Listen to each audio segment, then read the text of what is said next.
আজকে আরামবাগের নপাড়ায় বিরাট মাপের দিবারাত্রির ফুটবল টুর্নামেন্ট হচ্ছে এবং যার মূল উদ্যোক্তা হলেন এলাকার বাসিন্দা এবং সমাজসেবী শেখ সেলিম আমার সঙ্গে এই মুহূর্তে ফোন লাইনে রয়েছেন। সেলিম সাহেব, আপনাদের আজকের এই টুর্নামেন্ট কি করলেন, আয়োজন কারা কারা এসেছিলেন? এই টুর্নামেন্ট একটা বিশাল আকার ধারণ করেছে, 30 থেকে 35,000 লোক হয়েছে, বুঝলেন তো। সুশৃঙ্খল ভাবে যে খেলা আরম্ভ হয়েছে, সকাল 10টায় খেলা আরম্ভ করেছি। এই ফাইনাল এই মাত্র শেষ হলো। এই ফাইনালে জিতেছেন টসে 25-25 খেলার পরেও খেলা অমীমাংসিত থাকে, তারপরে টাইব্রেকার হয়, টাইব্রেকারও অমীমাংসিত থাকে।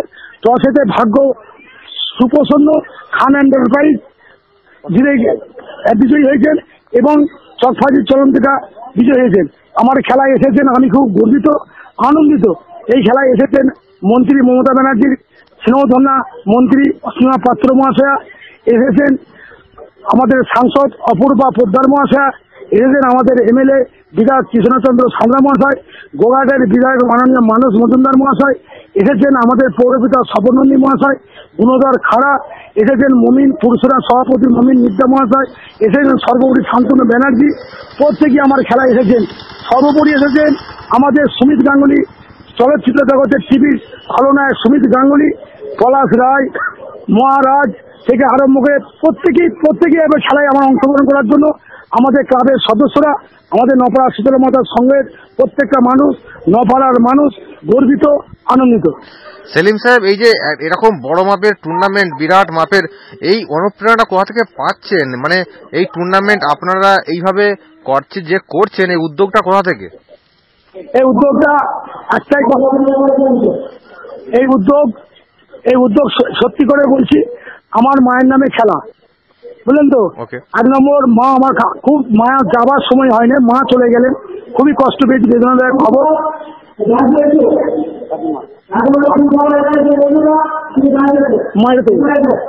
হ্যালো, হ্যাঁ, সেই হিসাবে এবার সেই অনুপ্রেরণা এবং সর্বোপরি আমি একটা দলের সঙ্গে জড়িয়ে আছি।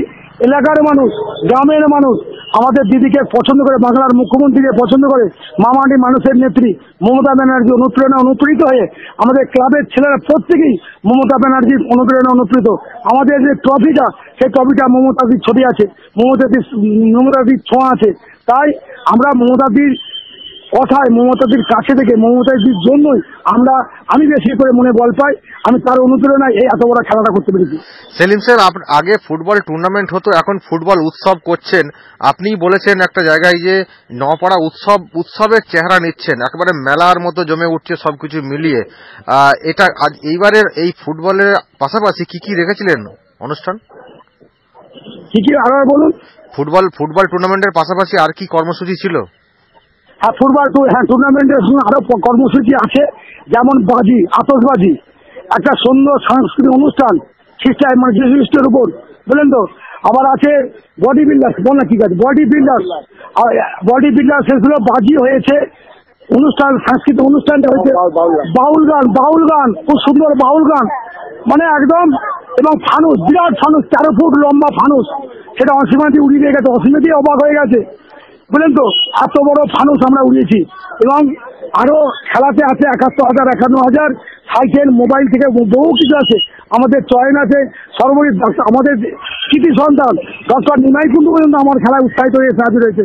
পাশাপাশি ক্লাবের ছেলেরাও, এই সুপারা ইয়ংস্টার ক্লাব সহ প্রত্যেকেই, হিমাংশু মালিক, তুষার রায়, বাপি মন্ডল, সুশান্ত সহ প্রত্যেকেই ক্লাবের সত্যিই খুশি হয়েছে।